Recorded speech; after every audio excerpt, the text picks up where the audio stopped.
Hi teammates, Admiral Hak here again. Want to talk to you, want to finish my feedback for the Defense Organizational Climate Survey, DEOCS for 2025.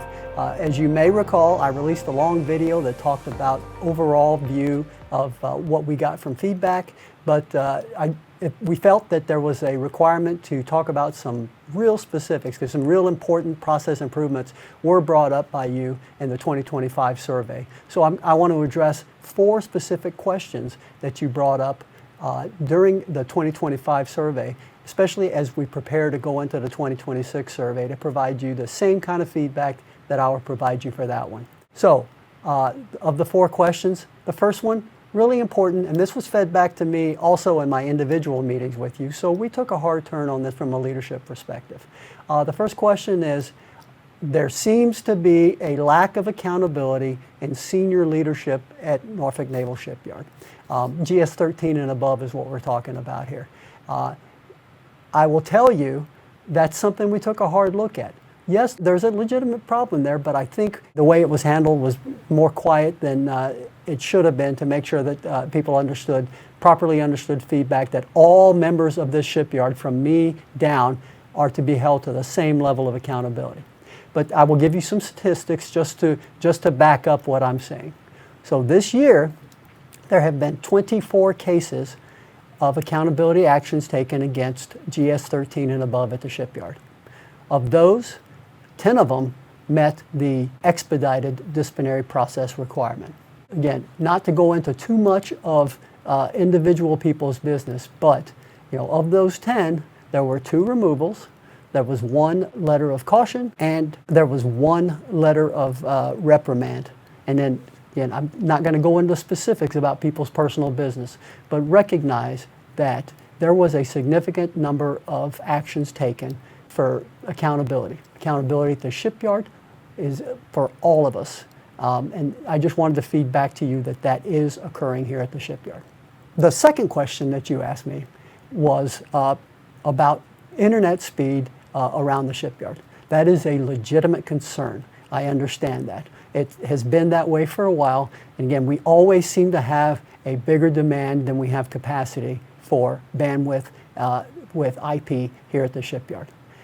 The great news for fiscal year 27, so starting on October 1st here, is there is a big investment coming in to add additional switches, and we're doing a complete NNSY NIPRNet upgrade to ensure that we have a dual path for switches to support internet here at the shipyard. I think that is going to result in significantly improved bandwidth across the shipyard for us to be able to use the internet. What I'm looking for from you in your 2026 survey is to give us feedback as to whether or not our efforts are working or not. And again, it's going to happen over the course of starting the 1st of October 2026 all the way through 27. So again, also your real-time feedback as things improve will be very, very helpful. Question number 3, and this one's really important to me, as those of you who talk to me individually know about. We are not timely with awards here at the shipyard. We are not timely with tying an award to the action that precipitated that award. I'm here to tell you it's going to get better. This year, the focus, and it started with the last DP map cycle, but post that one, our focus is going to be on giving awards for individual action. The focus is going to be individual excellence is going to be rewarded more quickly. The timeline is you are recognized for something, and within 45 days of that recognition, the award will be in your check. That's the standard to which we are holding ourselves. That is, from what I've heard previously, that is probably a 1/3 to a quarter of the time that is taken in the past. You will be recognized quickly and on the spot for some of the great work that we do every day here at the shipyard. We're not going to go and tie it to DP map or anything like that. It's going to be tied to individual action, and you're going to get immediate feedback. Finally, I mentioned DP map. That comes up. That is a issue that the question number 4 that's come up. Why can't I get all 5s on DP map?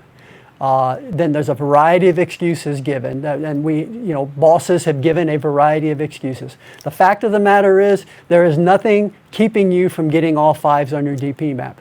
but recognize we are not in the business of just giving away evaluations. We are in the business of process improvement. We are in the business of pointing out the things that we need to improve every single time we talk to our supervisors. It is not intended for a feel-good documentation to make you walk out feeling that everything is good. You should always be given something to continue to improve on and strive upon. That's why we've disconnected award money from DP maps, because your evaluation of you as how you work is a tool within our continuous process improvement toolbox to ensure that we continue to improve as individual employees, and that we continue to know that we keep going to that next level, reaching that next height, to make sure that we're prepared to continue to grow within our government jobs, and to make sure that we have rewarding, viable careers over the length of the time that we serve in the government. I thank you again for all the questions. I thank you for your participation in the 2025 DEOCS. Please continue. 2026 is our year. Give us these kind of specific questions. We will go after answers.